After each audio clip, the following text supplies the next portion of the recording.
concept behind it was Toronto is one of the most diverse city in the world, and when I thought of about the concept of this project, I felt this is the contrary, the opposite of the Tower of Babel. You know, the Tower of Babel, humankind, they tried to build the tower to reach God, and then God cursed them and make them speak different languages, so they spread around the world. But Toronto is like people speaking different language, coming to one place, Toronto, and speaking one language, which is English.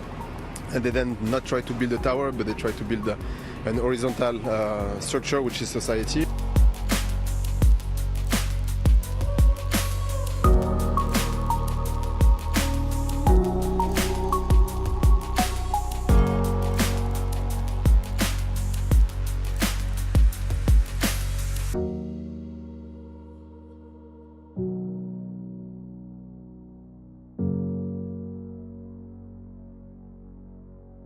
Remarkable piece of work. And by the way, after Nuit Blanche, they're trying to find a home for that. So if you know of a good home, we want to give it a good home right here in Canada. We're going to send it back indoors. Thank you very much.